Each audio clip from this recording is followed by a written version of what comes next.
All right. Hi, folks. Steven here.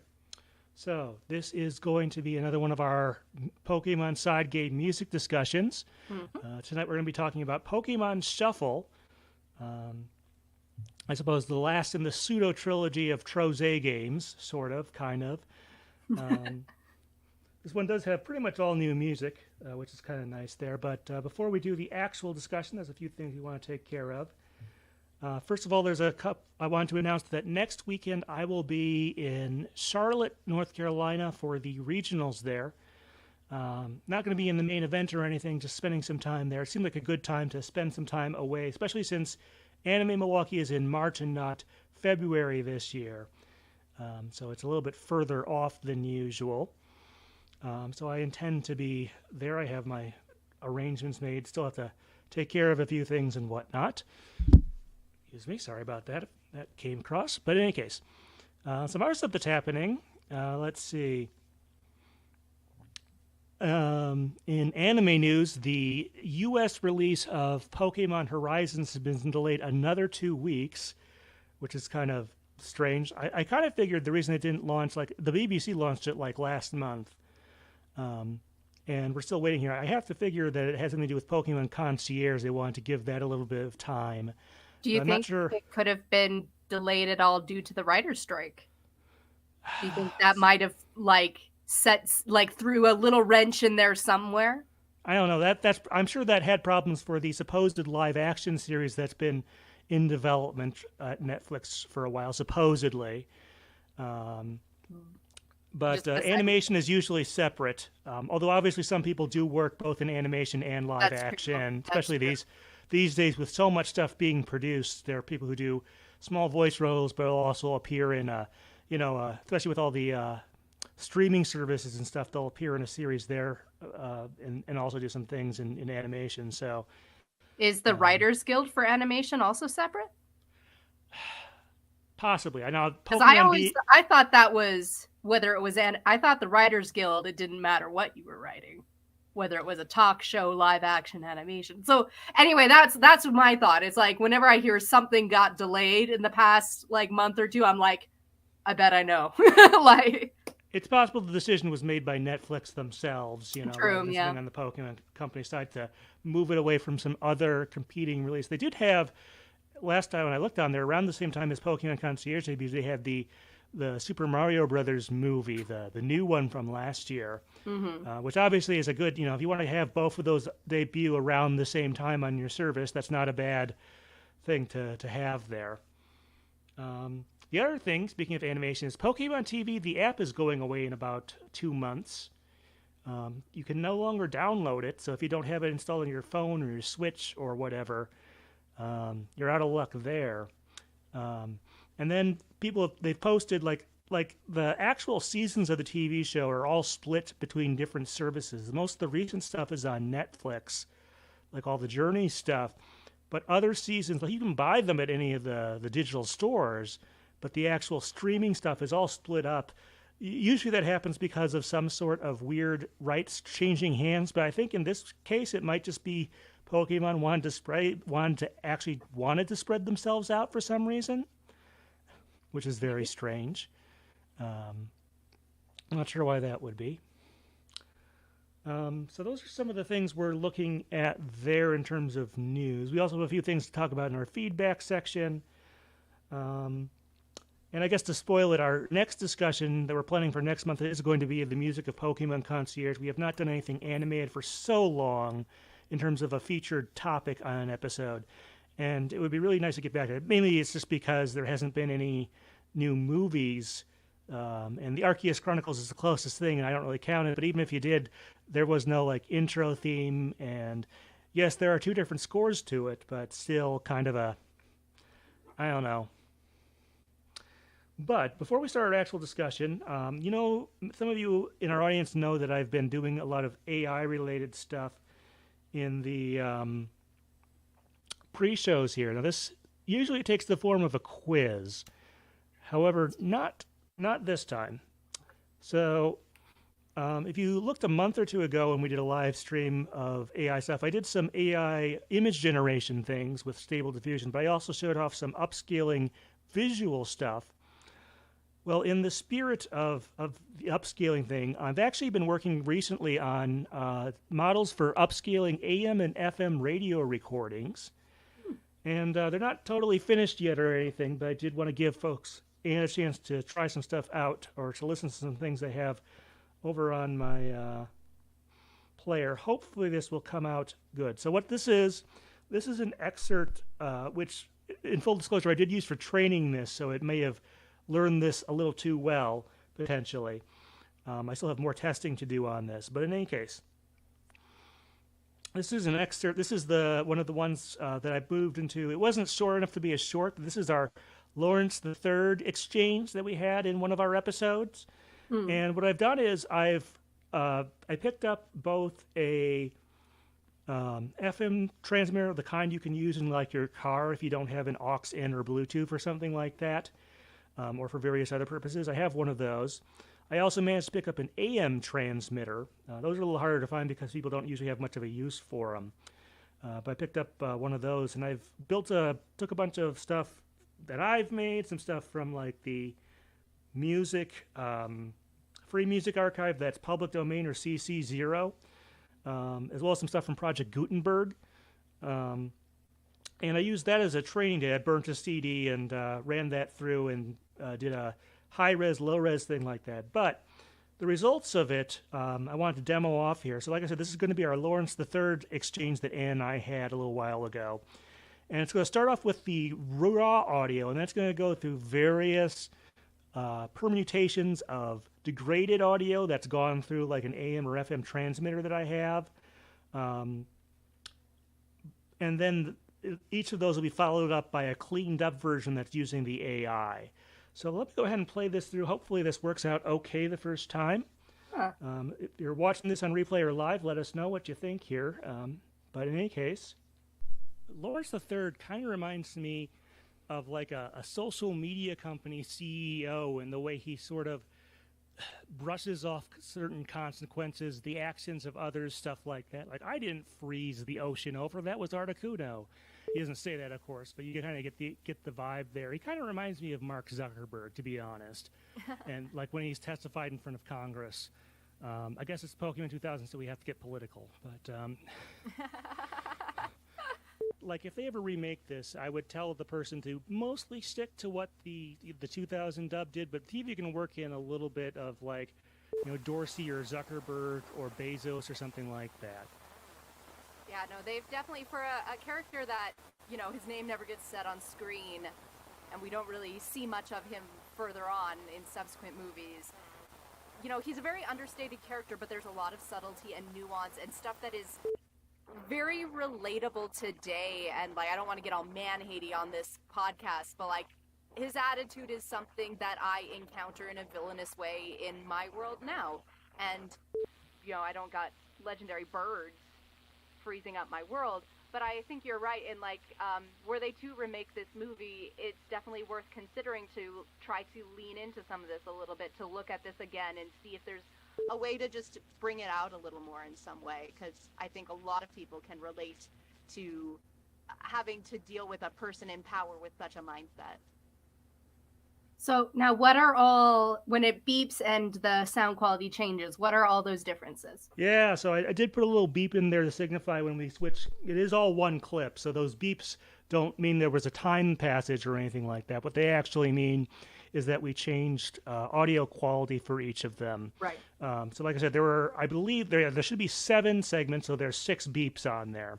Like I said, that first part that you heard, let me go ahead and transfer over the headphones so I can hear this a little bit better. I had to listen to the stream for a little bit, but I can put my headphones on the mixer. I have a somewhat odd setup here that we use for recording these because I try to keep, you know, we try to have multiple copies of each person's stream there.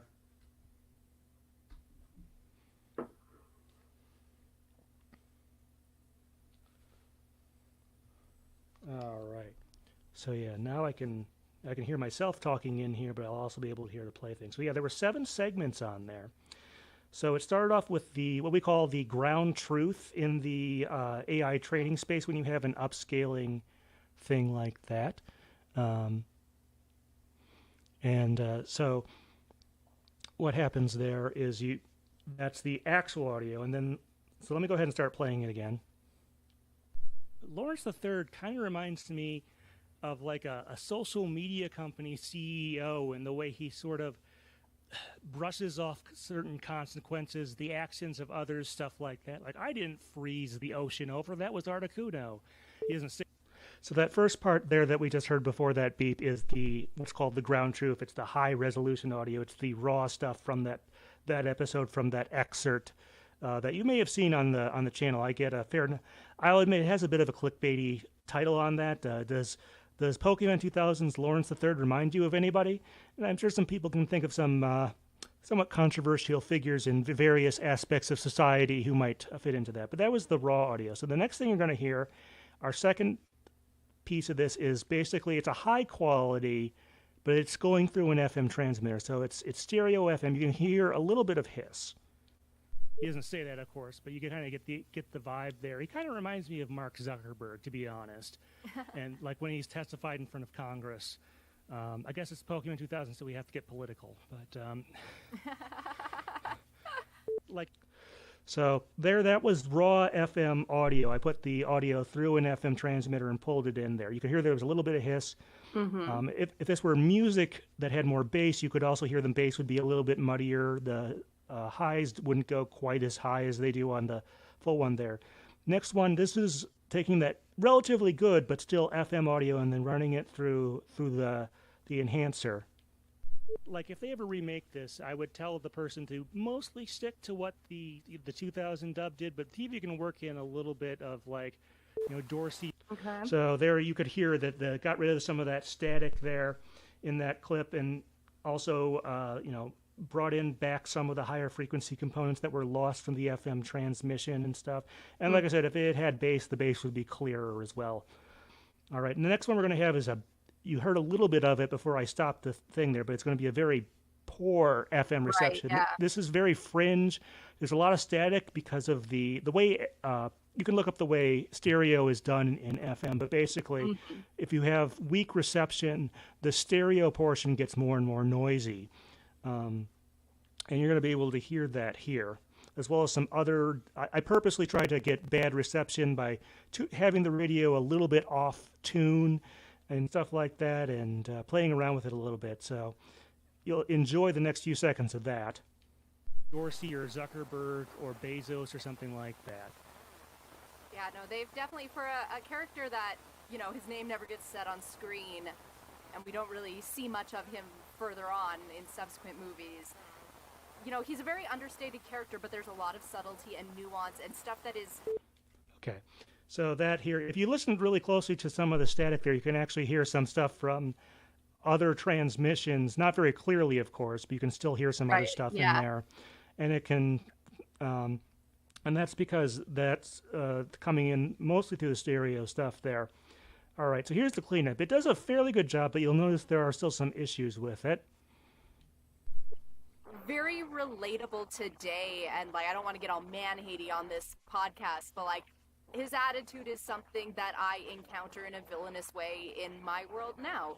And so there it was able to clean up a fair bit of it. It wasn't able to do so much when you were talking in there because that was sort of meshed in. I can probably train it more and get it to be hopefully a little bit better in there and get a little bit closer on that. Now let's see. If I remember correctly, our next one is going to be through the AM transmitter. It's decent, but not maybe great reception. AM is much more prone to interference, as you probably know, and that's why it tends to be more noisy. But here you'll hear the raw AM audio. I don't got legendary birds freezing up my world. But I think you're right, and were they to remake this movie, it's definitely worth considering to try to lean into some of this a little bit, to look at this again and see if there's a way. So that one, it's has much lower fidelity. There's a lot of background noise because it's AM, and has much less audio fidelity there, generally speaking. So here's the cleanup. This model I'm still working on a fair bit and have more work to do with it, but a way to just bring it out a little more in some way, because I think a lot of people can relate to having to deal with a person in power with such a mindset. All right, and that last part, like I said, was the cleaned up portion. It still has some things in there, but it can do a fairly good job, but I have a fair bit more training to do. But some of the really good AM radio ones I've used to clean up. AM has been a little more problematic in terms of because it needs to do more cleanup typically because there's so much more frequency range, headroom, and so on and so forth. It has there's just more to do there. The main problem I've run into with some of the stuff is that there's still a lot of buzziness in there. Also, I think to get a more realistic thing, I'm going to have to re-engineer the test audio again to use hard wall, brick wall dynamic range compression to better represent what you get out of AM radio there. So I have a lot more to do there versus with the FM, I've already done a bunch of stuff where I have some subprime reception stuff. With AM, a little bit of that is forced. But yeah, so that's been a kind of fun project for me. Let me go ahead and turn off the thing there so that doesn't come through on any of that.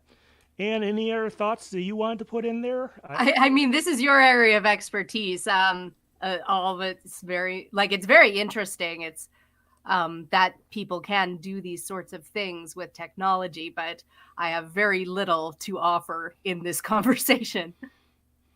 Yeah, what do you think though of the audio improvement there? Some of them were able to improve a lot. So I definitely see a lot of use in restoring audio from the 30s and things like that.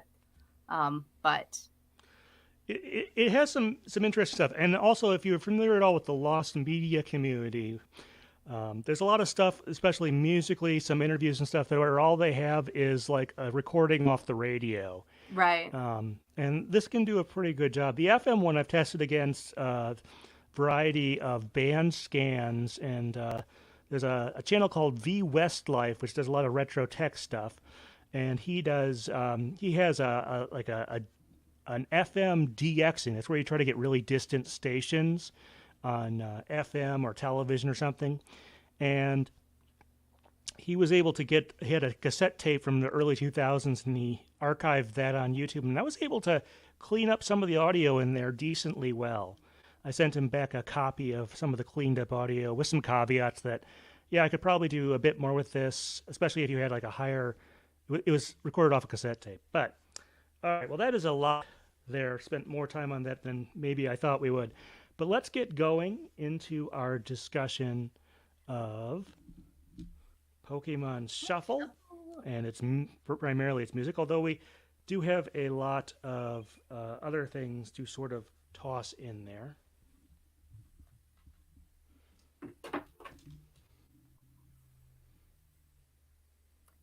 All right.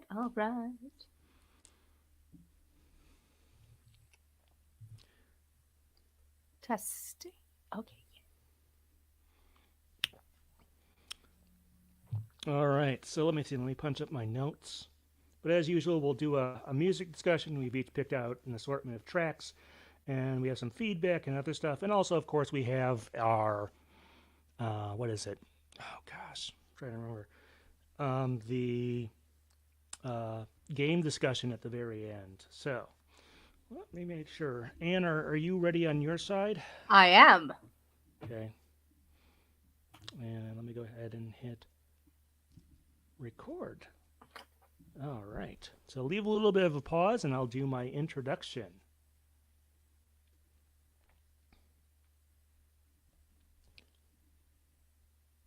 Hi, folks. Steven here. I'm on the phone with Anne from Pikapi Podcast. And in our continuing series of Pokemon side game music discussions, we've reached Pokémon Shuffle, which is significant in a couple ways, but let me rephrase that. I always like to do a couple different intros. It's one of the things about doing this like this.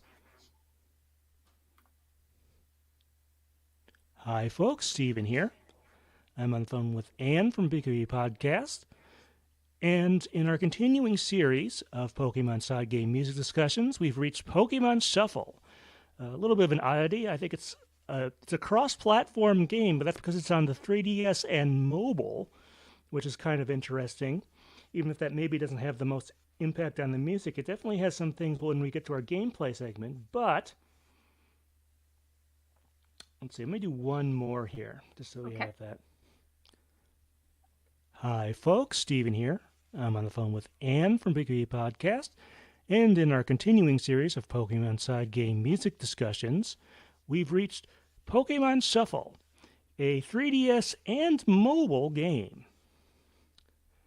So, as many of you will know, this is another puzzle game. It's sort of in the vein of the Troze games. It's not completely dissimilar from them, but it does have some things that they moved around, I guess, mechanically. But as far as the... Let's see. Well, let me just keep going there. I'll just come with a different direction or different transition there. So yeah, this is a bit of an oddity coming out on 3DS and mobile, starting the trend of certain side games coming out on both whatever the main Nintendo video game system is at the time, and also on mobile devices, which is kind of an interesting thing there. But in any case, this came out back in 2015. Let's see. Wait. Did I write down... 1 second here. I think I may have written down the wrong thing here. Let me take a quick look here at the release date here, because I have it... 2015... February 18th. Okay, thank you. I had December 18th, but that doesn't make any sense since it came out on 3DS first. Okay, let's try that. Sorry about that. You're fine. So as far as how this game was released, it first came out on 3DS in early 2015 in February. And about 6 months later, not sure if maybe there was some sort of exclusivity agreement or whatever, the mobile version came out in August of that year, so a little bit of a gap there. Now, when this was first announced, I assume it came out very shortly after being announced. I forget what the exact timeline and stuff was. I mean, this was released before Pokemon Day in 2015, so it wasn't a direct tie-in to that. But I remember it being kind of significant for a couple of reasons. One of those was like the first Pokemon game with like microtransactions, which is maybe not the best distinction to have out there, perhaps. But it definitely looked like it was sort of the next evolution of the Troze series, which mechanically is pretty true. I don't know, Anne, do you remember when this game originally came out back in 2015? I actually don't. I could not tell you exactly when it crossed my radar. Sorry. It is one of the ones that just blew by me. Yeah, now if you do want to pick up a copy of this, I believe it is still possible to get the mobile version. The 3DS version, though, is no longer available thanks to the eShop, but I definitely... But going back to sort of the experience with it, I definitely played a lot of this, both on 3DS and on mobile.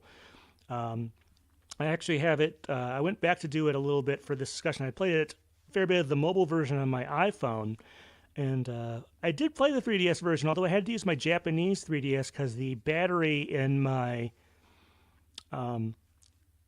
American 3DS appears to be not functional at all, and the system won't boot up without a functional battery or something like that, it seems, so I've ordered a new one there. But in any case, I did have experience both then and now with both versions of this game, and I remember enjoying it a lot and getting pretty well into it.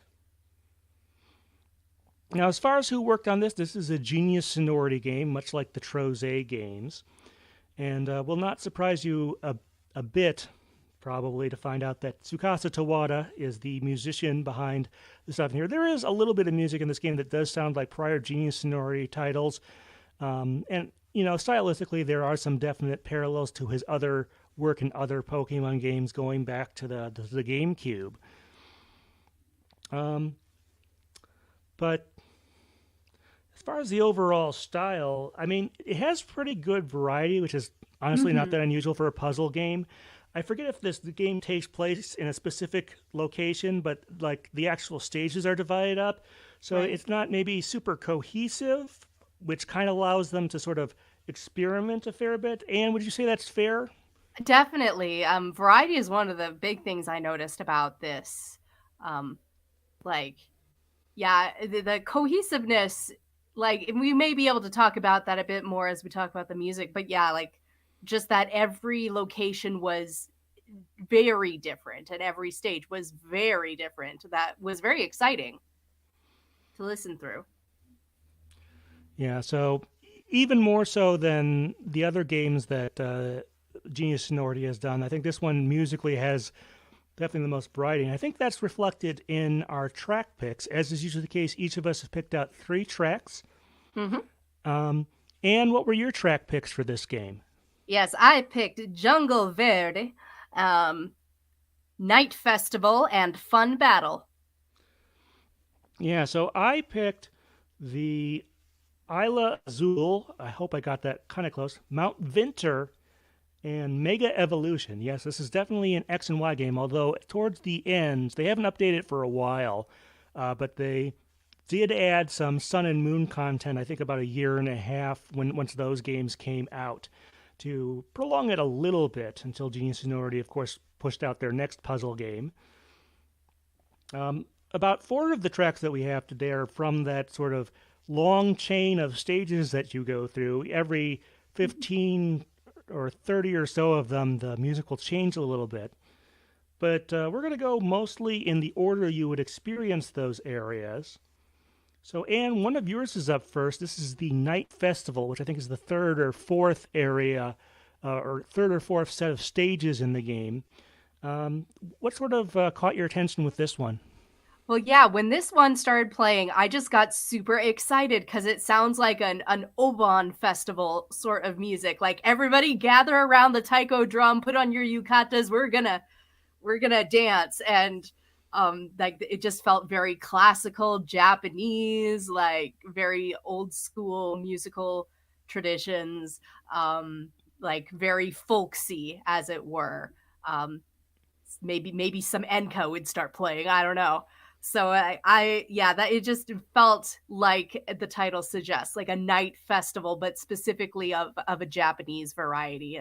It made me sound like I was back enjoying like my college like evening festivals, kind of around fall and things like that. Yeah, if there is a common thread to the music in this one, it is very playful and energetic on the whole there. So, not unusual for a puzzle game to have a soundtrack like that. But definitely wanted to point that out. Unfortunately, I'm not sure I have a ton else to say about. Yes, definitely very, very Japanese sort of festival type music with drums. Not sure I have a ton else. I did like this track, but I just didn't wind up picking it myself. Anything else you wanted to add, Anne?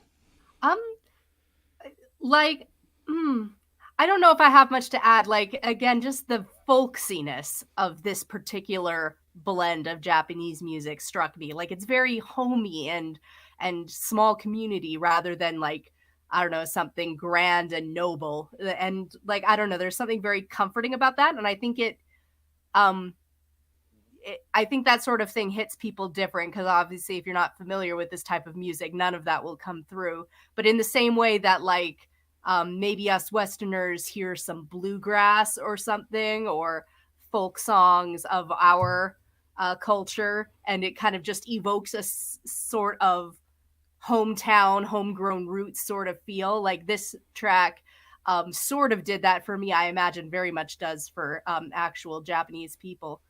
So like it's just interesting to consider, I guess, the different ways music affects people and the different things it can communicate. All right, well, let's move on to my first pick, which is, again, I'm not entirely sure I got this right, but Isla Azul, hopefully. But in any case, I guess I picked a couple of the exception tracks that maybe aren't as energetic. This one is definitely slow. It's very much gives the feeling, I guess, of a tropical resort. We're actually recording this a couple weeks after Pokemon Concierge debuted on Netflix, so maybe that was one of the reasons this reached out to me, I guess. It has definitely a ukulele as the primary instrument there. So, Anne, I assume you have some observations as well. What were they? Well, it's funny. Like when I heard Isla Azul, like yeah, concierge was the first thing that came to mind. But yeah, it's like very groovy island vibes. Kind of a steel guitar, some ukulele, like a lot of very Hawaiian, almost sort of, or at least music that we would stereotypically associate with Hawaii. And like yeah, it's very chill out, but still kind of has a bit of fun energy to it. I like it a lot. Yeah, and one thing structurally I want to point out, there is a B section of sorts to this where there's some descending, I guess you could say, chromaticism and stuff, and that makes this a little more interesting than I think it would, certainly with just like the A section there, which, given the amount of time you typically spend on these menus, which isn't terribly long, they might have been able to kind of get away with. I think we'll have some interesting things to talk about once we're through all of this, but that was most of what I had to say about that track. Why don't we go ahead and move on to my second pick? This is Mount Vinter. Mm-hmm. So this is the ice area, and I should point out they do at least some theming around each area in terms of which Pokemon show up there. So this one has a bunch of ice Pokemon. I think Delibird is in there. I think the final opponent there is Mega Glalie in that region of the line, or whatever you want to call it, the set of stages there. But this, as you probably expect, is an ice/snow track. But, you know, as much as that gets stereotyped, there are a couple different types of ice tracks in games out there. You have your stuff that sounds, you know, kind of like holiday music. You can have something that sounds very desolate. This one, I think, is a little bit more on the reverent or wondrous side. And, you know, it has a little bit of a choir and a little bit of bells and I guess a flute. I don't know. Anne, what did you notice about this one? Well, the first like little section of that song sounds all not identical, but like very evocative of that one classical music piece that gets appropriated for a Christmas song every winter. It's da da da da da da da da da da da da, that one. So like I heard this and I went like, oh, they're trying really hard to sound as close to that song as they can without getting a copyright. But I agree, like there's, as you say, with the choir and everything, it's just a very wonder of winter and very like cozy and reverent, like especially when the flute comes in, like it feels kind of like observing the winter around you. And it's very peaceful in a way, and I like it. Oh, I just lost my train of thought there for a second, but yeah. If we're talking about a mountain, this is sort of like more of a being awe-inspired by the view. You know, like if you're thinking about places like, you know, we've had icy areas in particularly the fourth generation games, but also there's a little bit in Johto. This is more like, you know, you've reached like near the summit or whatever, and you're just really taking in the view.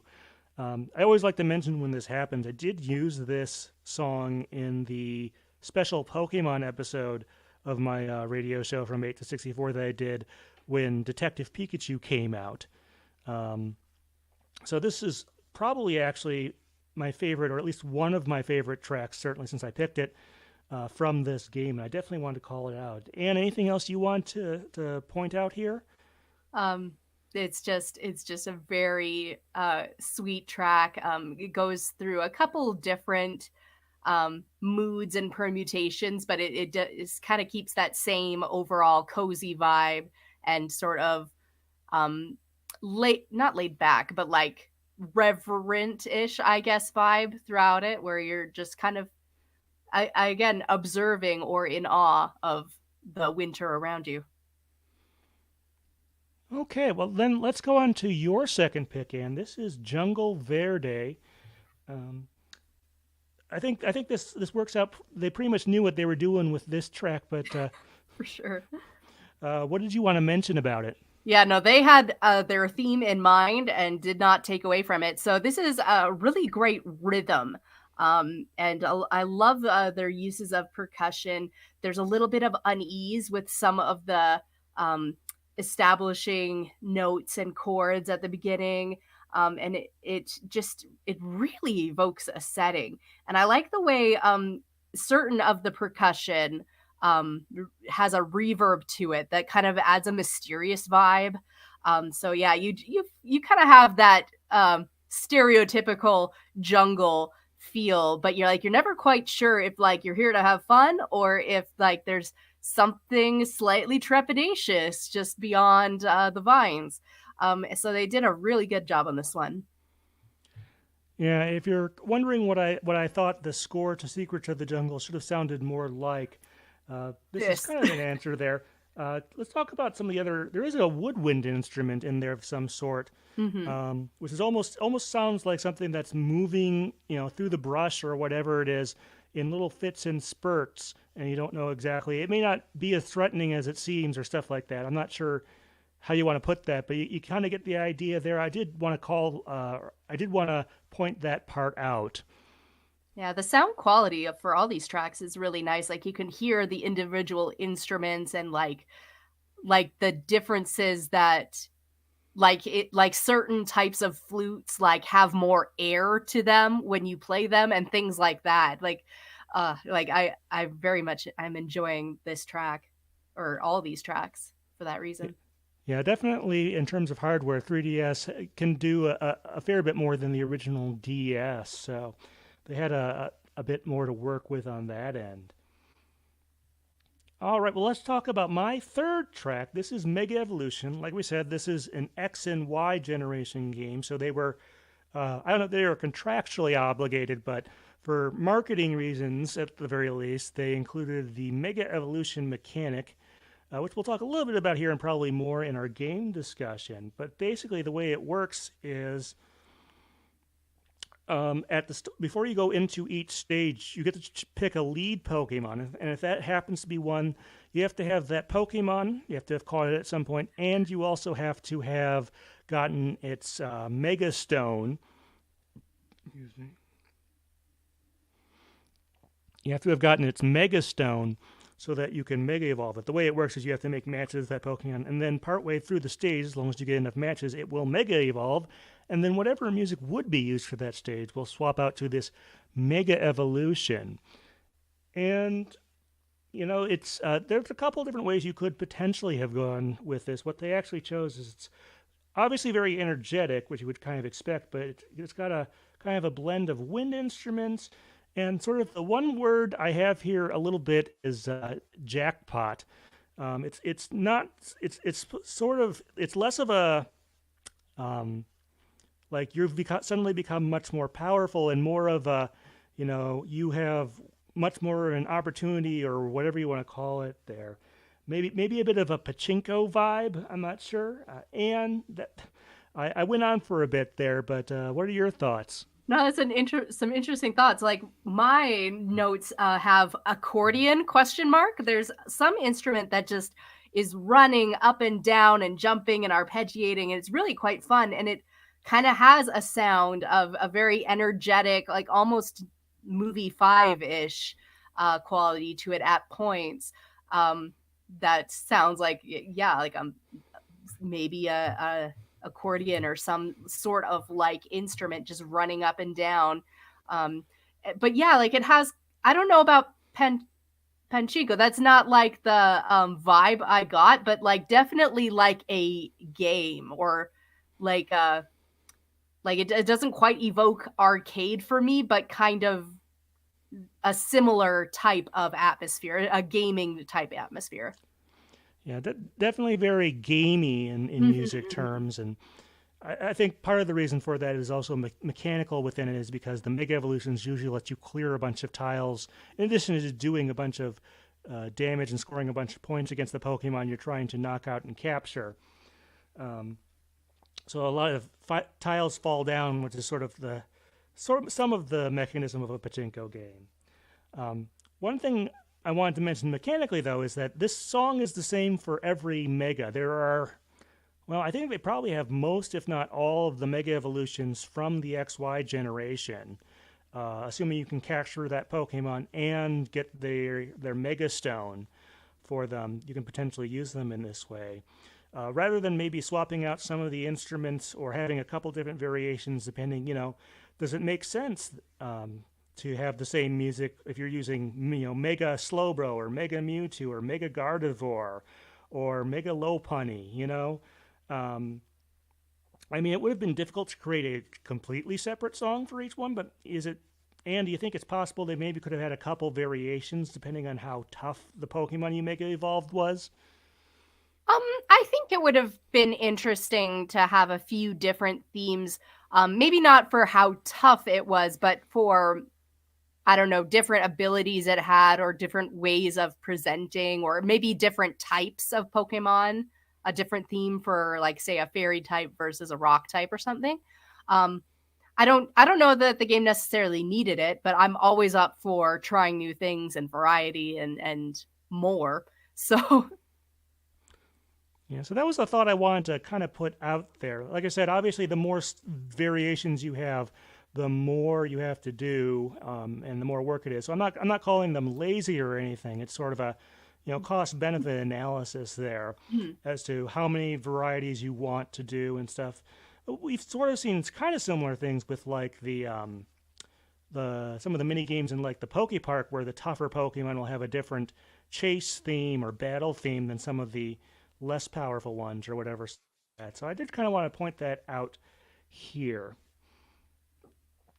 All right, well, let's talk about your third pick, Ann. This is Fun Battle. Now, most of the track names we have here should be pretty official because they're named after either types of stages or areas of the game. This one is a little more, I'm not sure exactly where this particular name comes from. It's just a playlist that we found on YouTube. Ann, why don't you go ahead and describe this one? yeah, no, this must have been quite the level. So the vibe I got from this one was like a toy box. Like, it's a very fun march. It kind of reminds me of that one ending theme, Kokoro no Fanfare, where all the Pokemon are like marching in a parade. But it's like almost weird instruments and very strange like chords and notes together. A lot of whistles. And so altogether, it kind of just has this chaotic, like almost children's instruments sort of vibe. And it feels like toys. It feels like playing. And it's very fun. And I think it's very unique in that way. Yeah, well, it might sound fun, but I think this theme is typically used on levels that have a very specific sequence of moves they want you to make. And so they're actually more of a puzzle. If you actually look at some of the comments on the video that someone put up of this, they were kind of deriding the levels that this song is used on as being some of the more obtuse and difficult ones within the game that they basically kind of just had to look up solutions for. Oh, is it kind of evoking repressed sadness in the players, this music? Oh, dear. Yeah, so one of the words I put down for this was kind of maddening. Yeah. Like I said, we're not sure exactly how this got the title Fun in the playlist we were looking at, but nevertheless, there it is. So some folks might have some very different opinions of this track versus what the title suggests. Let's just put it that way. Maybe it was more fun for the developers. Quite players. Possibly. All right. Well, another aspect we should talk about is the sound effects of this game. Now, it does have sort of the Pokemon cries in there, but being a puzzle game where there are lots of chains and combinations and special features and stuff like that, the sound effects are fairly important, I would say. And I think they were done very well. There's the typical stuff where as you chain more and more stuff together, there's that bell sound or whatever it is that goes up and up and up in pitch. Yep. That's maybe where I get some of the pachinko vibes from it, whereas you has longer and longer combos. But I think the sound effects do a pretty good job overall. Indeed, they definitely give you the dopamine. All right. Well, as far as overall opinions, I think there's a lot of music in this game that I like quite a bit, and that being said, there were only a few tracks that like really stuck out to me, and maybe some of that's because there's such a soundscape, like with those sound effects, that it tends to cover some stuff. I think we had some similar comments with like Battle Troze when we talked about that a few months ago. So not bad music, actually quite good, but maybe not like I wouldn't put it in the same category, and it's a different type of game than what you see in like, Coliseum, Gale of Darkness, Battle Revolution, and some of the other Genius Sonority non-puzzle games. Well, I guess those might be the only ones, actually, now that I think about it. They've done, the next one they do is also a puzzle game. I don't know. And do you have sort of an overall opinion or anything like that? Well, I definitely feel that the overall composition and like the overall mixing and sound quality and the choice of instruments is very charming to me. And a lot of these tracks, I would be interested in like putting on a playlist just to listen to as background noise. Like I really love Mount Vinter and Jungle Verde. Night Festival as well, like it sounds so evocative to me of past memories. So like yeah, like as a cohesive whole, as a game, like I feel like it would be it would elevate the game I was playing for sure. So in that sense it does a good job at the job it was meant to do. Yeah, I guess the other thing I wanted to mention, if you play this on your mobile device, depending on how that thing is set up, it might not actually even play any of this stuff unless you like plug in headphones and stuff like that. Versus on the 3DS, where of course the sound, unless you turn it off, always plays. So I'm not sure if that had any bearing on how music was composed for this or for other games that have that type of a feature on them. But I kind of wanted to point that out, and the fact that this is a dual release, it sort of makes that more apparent, I guess, is one way I wanted to say it. But overall, quite good. Even if it maybe doesn't have as many hits as something like the battling games that Genius Sonority made, or some of the other side games in the series. Now, of course, if you had any thoughts on anything we discussed here, thought we missed a track that absolutely should have been in there or whatnot, or anything else, you can always give us a comment. You can always give a comment on one of our videos. You can drop us an email, pokepress@gmail.com, or find @Pokepress on X, or as I still like to call it, Twitter. And speaking of which, I have a couple things I wanted to go over here, so let me go ahead and punch those up.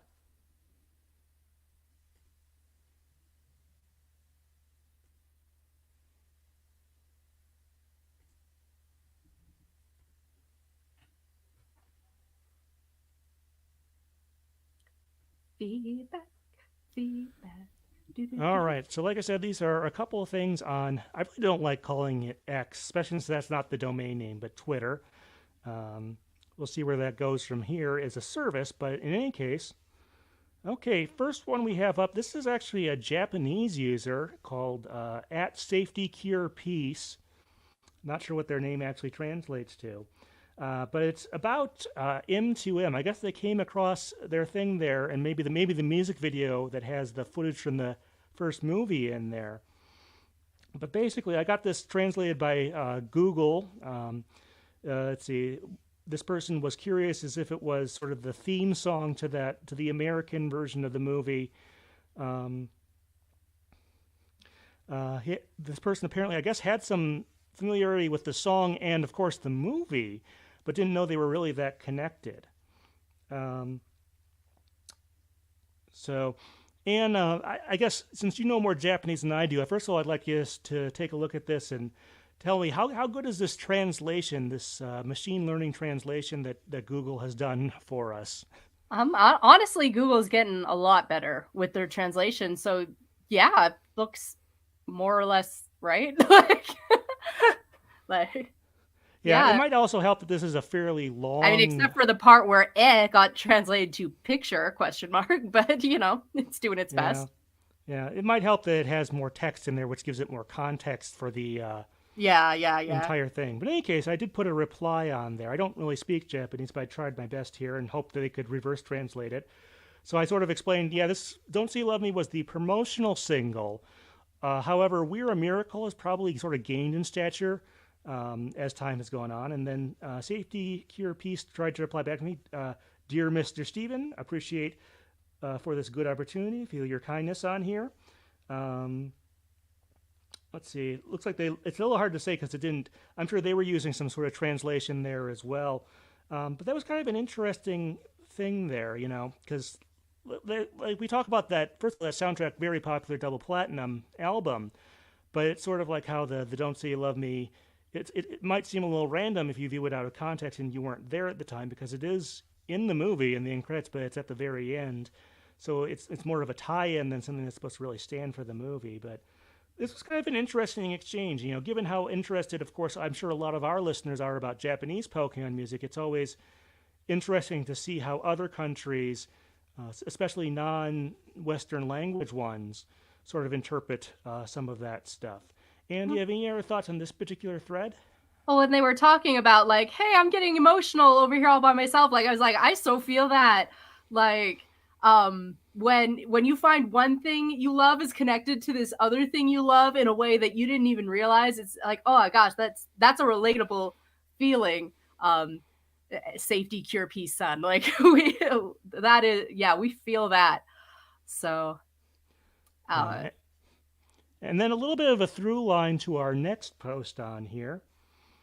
So you can't see all of this if you're watching this live, but basically this thread started off with someone mentioning that in the Japanese version of the Detective Pikachu movie, in that scene where Detective Pikachu is really sad and starts singing the Pokemon theme, in the Japanese version of it, it is like a translated version of the Western Pokemon dub theme, which is kind of interesting. It was something that I think Ann and I kind of wondered about, but it was interesting to have confirmation. This is a reply to that.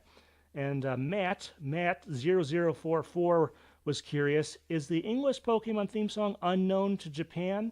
I often wonder if fans over there fan-dubbed our songs or used them in music videos. So my response to that is I'd suspect most major Japanese Pokemon fans have stumbled across it at some point.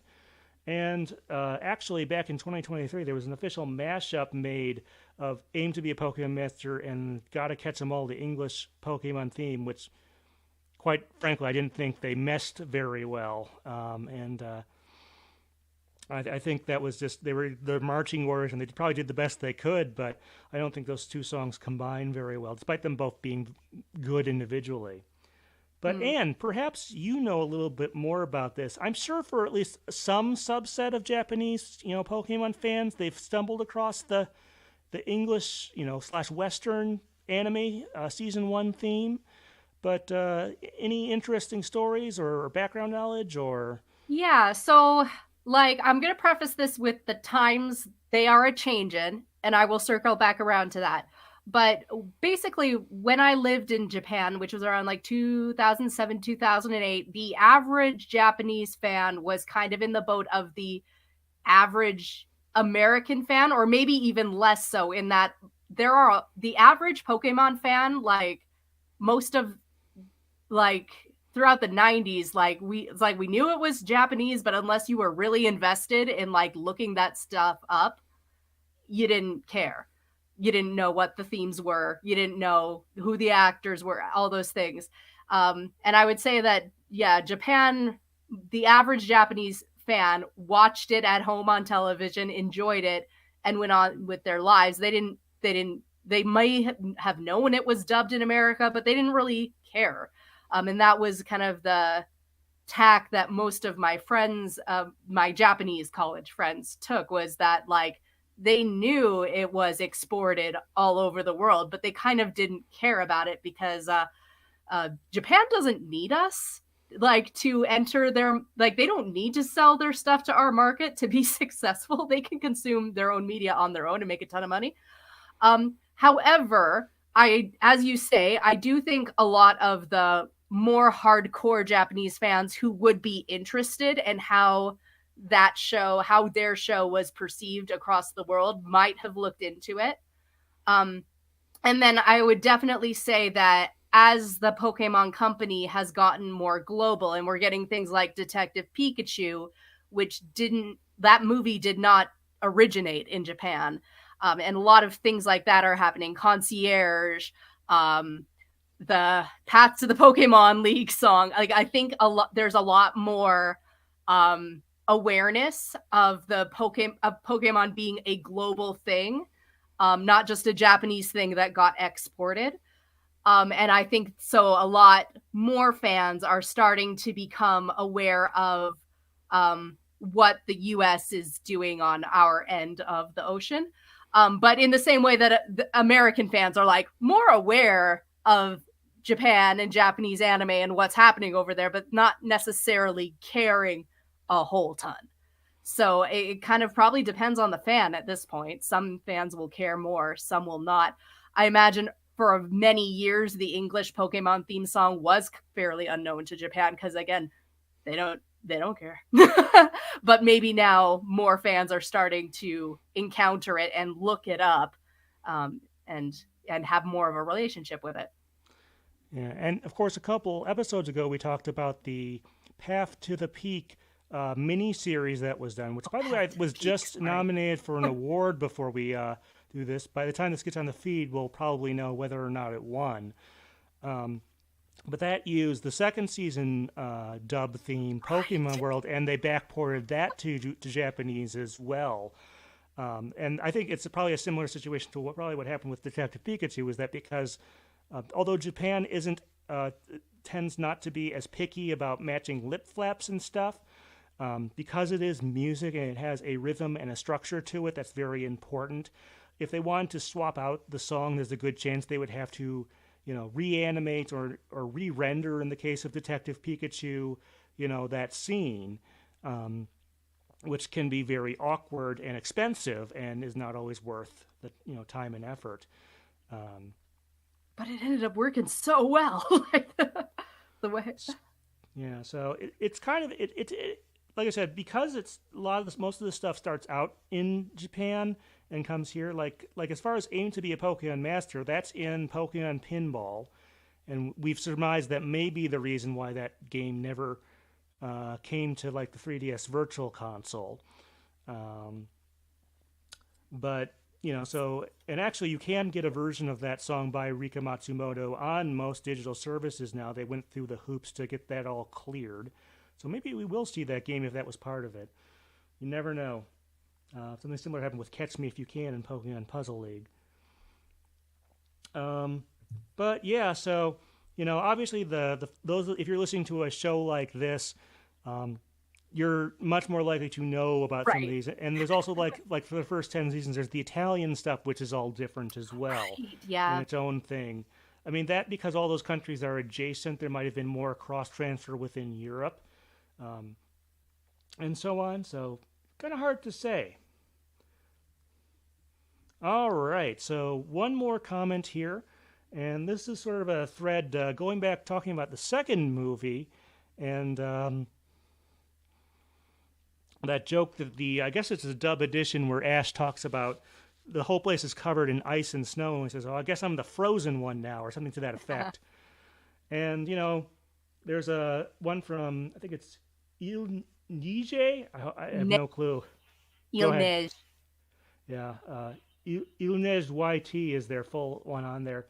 And it says, there can be a case for taking some liberties, even if they're not really out there ones like Shin-Chan or Ghost Stories. That, the Pokemon anime, especially when it was first being made, well, first of all, they had to change some, they had no idea that show was going to come to the West and be a worldwide phenomenon, or else they probably would have done things differently in the first place. But you kind of get the idea of some of the changes and liberties. And, even in like Secret to the Jungle, where they swapped out some of the songs for new ones in there. But this person points out, like, would you rather live in a world where Fred Schneider didn't sing "Disturb Not the Harmony of Fire, Ice, or Lightning"? Or I think it's Fire, Ice, and Lightning. But in any case, yes, Fred Schneider, of course, is the male vocalist of the B-52s, who did the song "The Chosen One," based on the legend from Pokemon 2000. And if you've been a frequent listener or dug through the channel, you know I have a Why It Works segment on this song on why the B-52s were such a good choice there. But just to sort of sum it up in this response I have, they have a good balance of impending calamity, duty, and also fun that they inject into that song. So I think they were a really good choice. If I had to guess, I think maybe Cindy Wilson, she has some kids who would have been about the right age to get into Pokemon when it first came out. So they might have used them as leverage, or maybe they begged their mom to accept the offer or whatever it was. But in any case, it was a great choice, and so... But Anne, any thoughts on any of this? Well, I agree with Ilnej in that, I do think there is a case that, not every adaptation has to be 100% translation accurate to the original.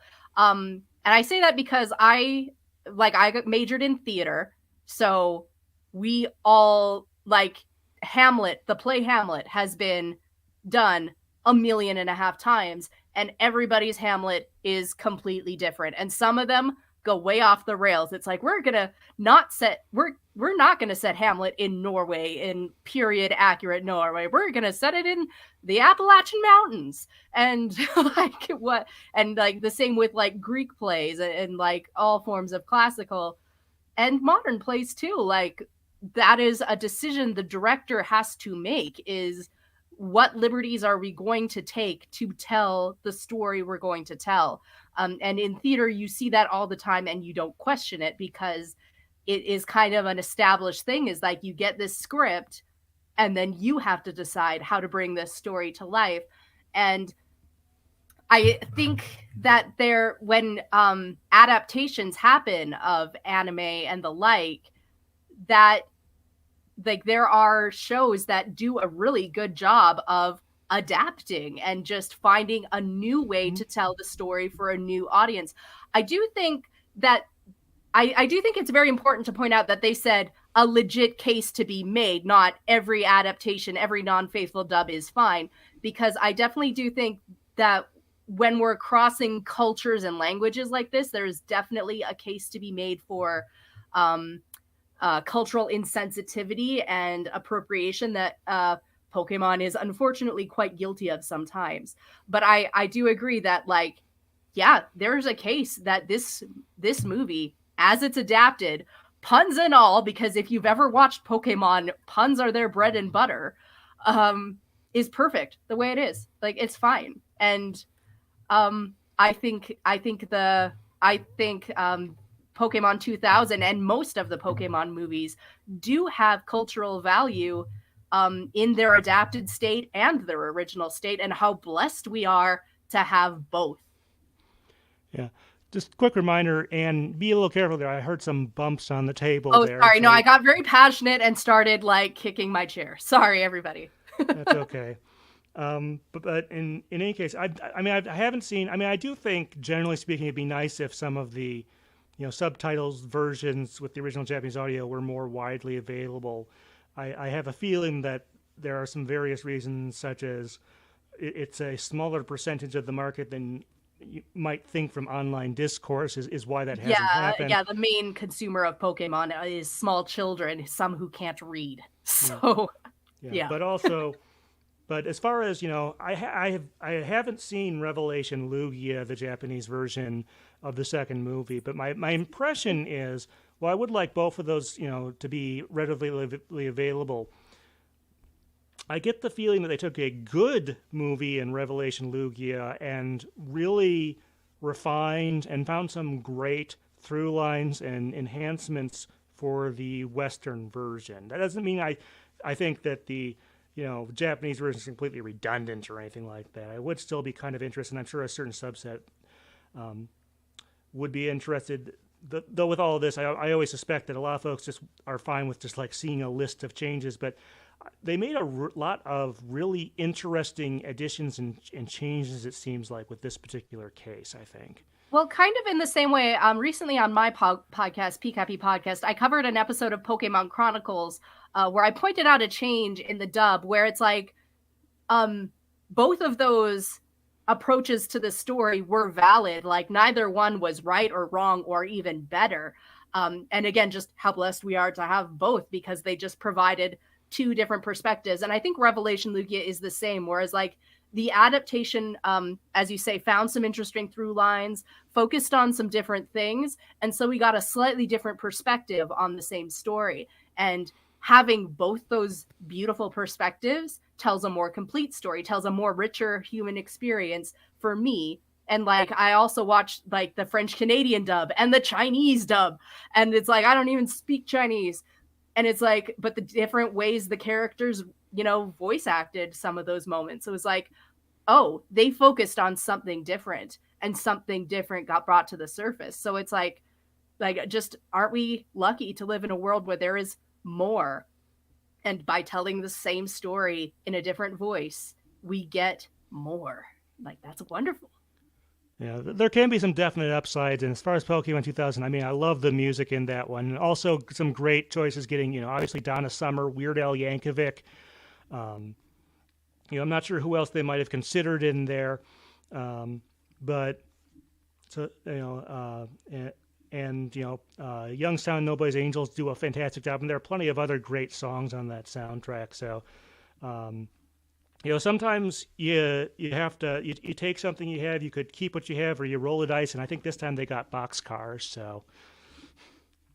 In any case, but yeah, so that's kind of our feedback for this one. A fair bit to go over there. Again, if you want to let us know about these topics or our main discussion or anything else we've brought up here, you can give us a comment on one of these videos, email us, pokepress@gmail.com, or at Pokepress on X, a.k.a. Twitter. All right. Well, we've been doing side games for a very long time, and we'll continue to do that in the future. However, it has been a really long time since we've had a chance to do an episode about anything animated. Part of that is just the general lack of movies. I don't really count the Arceus Chronicles as a movie, but even if you did, the musical material there is not amazing in any version of it, at least to me. If you have a different opinion, you're entitled to that. But from a discussion standpoint, there's no main musical theme or anything like that there, so we're kind of out of luck with that. But as we mentioned earlier in our discussion, just a few weeks before we recorded this, Netflix released Pokémon Concierge, which has a very, I guess you could say, tropical or island resort type soundtrack. It also has a vocal theme, which is has actually English and Japanese parts, which is kind of nice. Mm-hmm. So that is actually going to be our next discussion, the music of Pokemon Concierge. And definitely looking forward to that, as well as doing the discussion of I guess you can call this one a mini-series as well. But I think it has some real nice things going for it. If you want to know more about this, the main song, if it's not out, should be soon, as a single or on your digital service of choice. And there's also Netflix posted a bunch of score elements from it on a video on YouTube that people can relax to. So you definitely have some opportunities to check this one out before our next discussion. But I'm looking forward to this, and I think you are too. Yes. Well, until then, Anne, thank you very much for being on. Thank you. This has been Stephen Reich. All right, folks, thanks.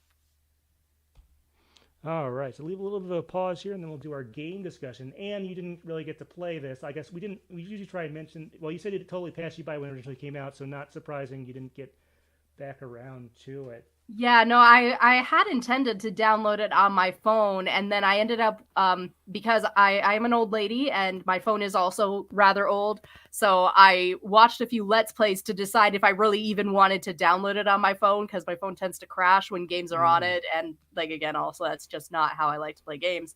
And then I watched the Let's Plays kind of on my lunch breaks at work, and was like, oh yeah, that actually does look pretty fun. I got to download it. And then life passed me by in a blur and never ended up actually playing this game. So I'm somewhat aware of it, of the gameplay, but I have not actually downloaded it yet. All right. Well, I'll leave a little bit of pause, and then let me get some water here quick though first, okay? Okay.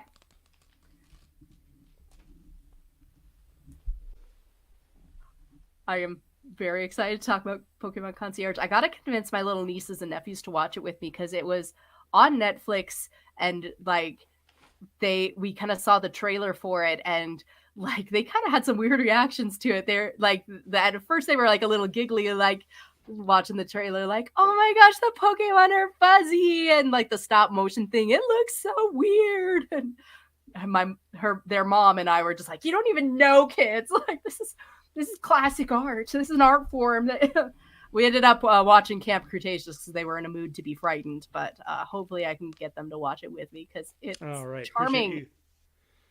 Appreciate you having a little bit of a pause there. So, I don't want to use up all my voice. I'm gonna have to be pretty loud at the event in Charlotte next weekend. Yes. So.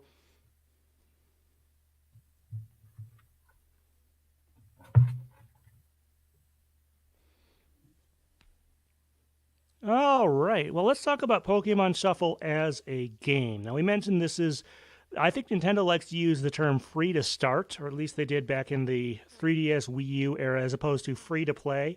I don't know if that's a Japanese translation thing. Maybe Anne knows more. Or if they feel it's more honest to say free to start. I mean, as someone who doesn't play a lot of mobile games on my phone, I thought that was the standard going description of free to start means I can download it, but I might have to pay as I go along. I thought that was the default, so I'm actually kind of surprised to learn that it's not. Yeah, to sort of explain how that works, you have hearts, which determine, you use up each time you play a stage. Most stages are one. I remember now that there were a couple high impact ones or whatever that are 2 hearts, usually some special event stages. And those replenish, I forget, it's every half hour or 20 minutes, somewhere between 15 and 30 minutes.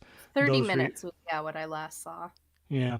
So after 2.5 hours, those will replenish, although you can earn more hearts in various other ways, which we may talk about. But that's sort of the free-to-play. So if you want to play it more and more and more and more, you usually have to buy some stuff to get various pieces of goods that you can buy from the in-game shop. But you can totally play it for free, and I have enough restraint. That won't be the case with every single one of these, but I like to think I have a fair amount of restraint with some of these. So this is Pokemon's first, real attempt at this type of thing in software form. At least, obviously, booster packs of cards have kind of a similar thing, but there you're paying for physical product. But so that's sort of the thing there. The main thrust of the game is there's a long line of stages that are divided into those areas we talked about musically earlier. We're every 15 or so for the main game, and then I think it's 30 thereafter. I don't remember how far this actually got. There's several hundred Pokemon in there if you get through as much as you can. As well as numerous shiny versions, alternate costumes, and all sorts of stuff they tossed in there. But you get further and further, and that's sort of the main thrust. And if we're comparing to Battle Troze, that was very much an action-based game where your goal was to, again, there's all type mechanics and stuff, but your goal was to knock out / capture a bunch of Pokemon in both of these. But most of the action in Battle Troze was all real-time, pretty much. In this one, most of the stages, including pretty much all the ones on the main track, are turn-based. In other words, you have a certain number of swaps you have to complete the stage. So you have X number of moves, and every swap you do has to make a match, and so on and so forth. And there are various obstacles and other stuff like that, as well as, like I said, the type mechanics and Mega Evolution and all that. I don't know, Anne, do you feel this game did enough to differentiate itself from the prior Troze games? I did find it, yeah, I think it did enough to differentiate itself. I did find there's an interesting challenge, and you have to win this in say 7 moves or 15 moves. How well you do affects how likely the Pokemon is to be captured. There's a lot of little strategy things, and then of course the Mega Evolution aspect of it to kind of utilize that affects how you play the matchy game part. So I think it did a lot to kind of just make it its own thing.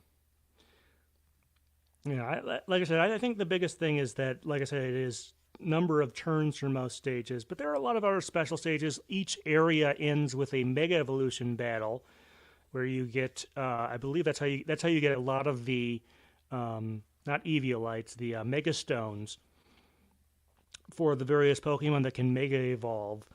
You get a lot of them through that way. And then there are always these special stages of varying types. There's a lot of expert stages that have a lot of high-level Pokemon. Those are all pretty much time-based. So you have a certain amount of time, but you can make as many swaps as you need to in that time period. Then on the flip side, you have a bunch of usually special event ones that at this point just kind of rotate through in a schedule every couple of months if you've still got a copy of the game that's running. And those will be anything from, there's like a weekly Meowth where you can get more money, in-game currency. There's a Victini one that lets you get extra experience once a week or thereabouts. And then usually there are some different featured Pokemon. Usually there's a couple competitions of various sorts, and things like that. So there's a fair amount of variety there.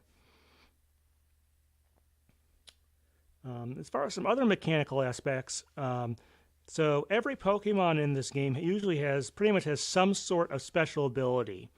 For example, there may be certain types of clears where they do more damage if you have 4 or 5 or a certain number in a row. Some of them can affect status conditions on the Pokemon you're trying to capture to keep it, either to make it take more damage or to slow down its disruptions and stuff, which can be a big help. Other ones can clear certain obstacles from the field, because sometimes you'll get wooden blocks or stone blocks or frozen blocks.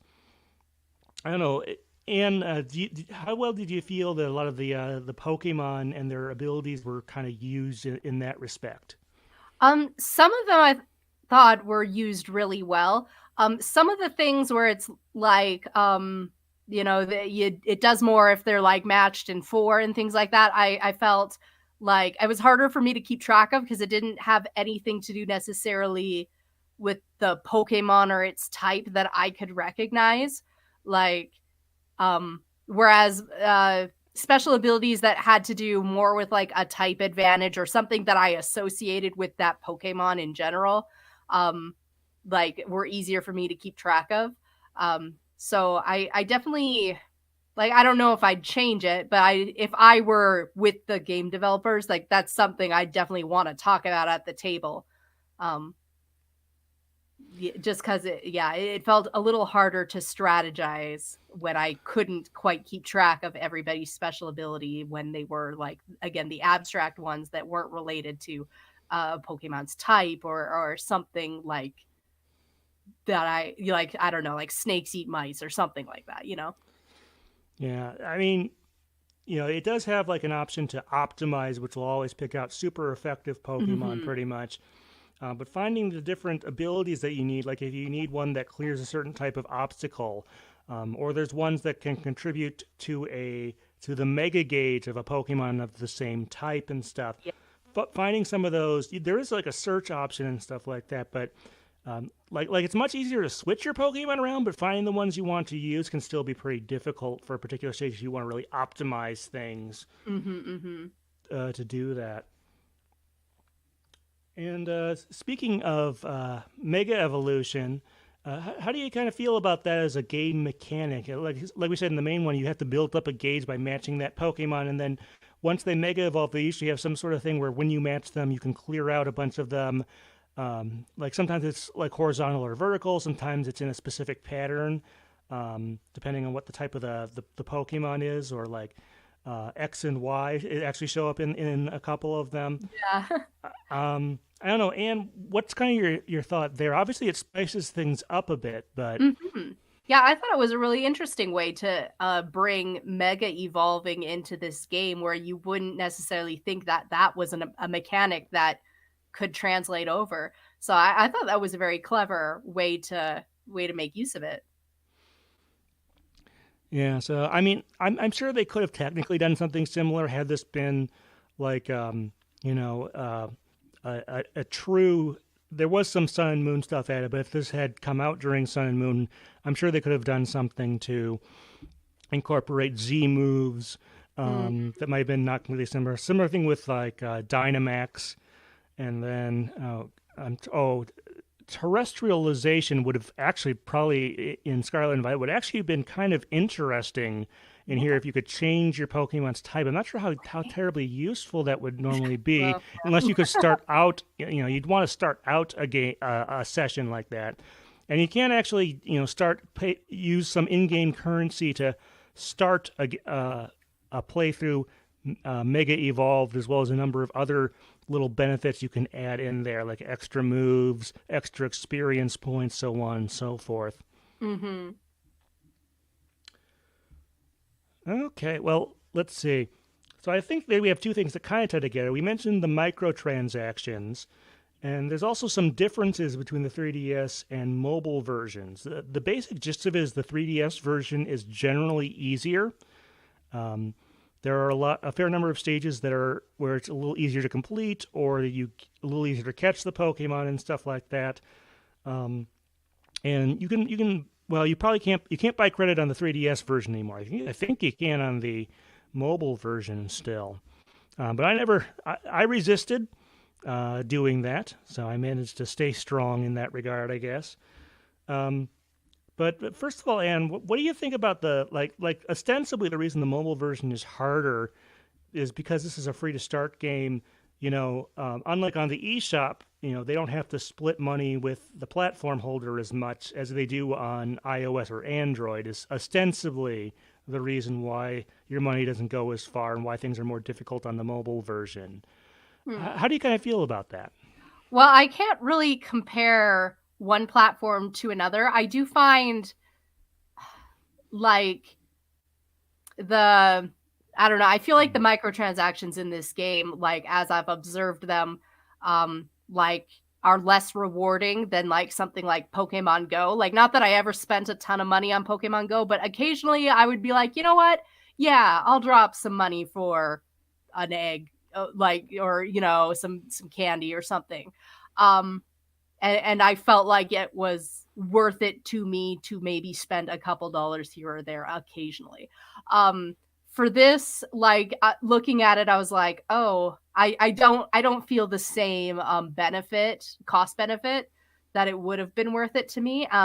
It definitely with the hearts, especially, it's like if I want to play this game like for any amount of time in one setting, like I would probably have to buy a lot of things in the store, which means probably at some point I'd probably have to spend my own money. And so, yeah, like after a while, like watching the Let's Plays, I was like, I can see where this would stop being fun for me or not feel like it was money well spent. Well, another difference between the 3DS and thing there, one reason I probably didn't spend any money on this and probably didn't feel too much like I had to was that on the 3DS, you have Street Pass. Oh. Which meant that whenever I went to tournaments around the time, 2015, 2016, and so on, in the year or two after this came out, I was able to get lots and lots. And every 10 Street Passes on this game, you get a heart. Every 100 or so, you'd get a gem for it. So that worked out fairly well, like in between stuff, and gave me plenty of time to work on things there, especially once I got, by the time this came out, I had 2 3DSs, so those two were street passing each other a lot. Mm-hmm. On the mobile version, you can share on social media and stuff and get on Facebook and things like that, and that's how you would do roughly equivalent stuff. But so those are some of, I guess you could say, the other difference. I mean, one big technical difference we should definitely mention, even in the mid-2010s when this came out, mobile devices had all pretty much moved onto high-definition screens. Where the Retina display had been out for years on iOS, and Android was at similar, 720p and up resolutions on their devices. And the 3DS, you have two relatively, 240p screens. So the actual artwork was probably done in a higher resolution version than downscaled for the 3DS version, even though the mobile version came out like 6 months later. The art does look a lot smoother and sharper on the mobile version. So I guess that's one thing you got to give to that. Yeah, for sure. But other than some difficulty stuff, the core game mechanics are pretty much the same.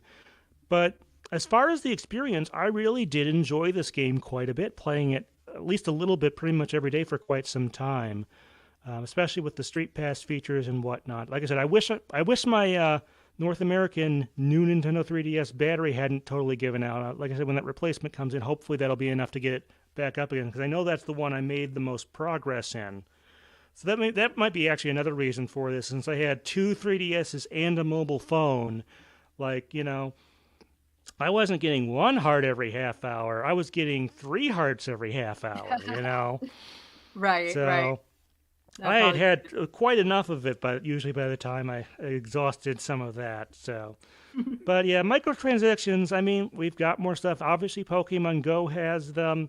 Pokemon Unite, Pokemon Masters are kind of the big ones there that have that type of deal. And, especially since this is a thing aimed at specifically at kids as sort of the core entry point for the franchise. That'll be interesting. I know they didn't make, I don't think this game was horribly unprofitable for them from a financial standpoint. But I do know it got eclipsed pretty quickly once Pokemon Go came out in terms of revenue. For sure. Which we plan on talking about sometime later this year. Well, Pokemon Go, that was, this game was fun, but Pokemon Go was like a cultural moment. So. Yeah, we're going to have quite a game discussion when we get around to that one, given the history and scope and cultural impact of that. My goodness. Mm-hmm. All right. Let me go. Of course, I just remembered the other reason I really need to fix my North American 3DS. That's the one that has Detective Pikachu installed, and we're going to get to that. Yeah. Relatively soon. Now, the battery should be here in about a week or two, so I should have that, and hopefully that fixes all the issues I have with that. It wasn't holding much of a charge anyway, so... Mm-hmm.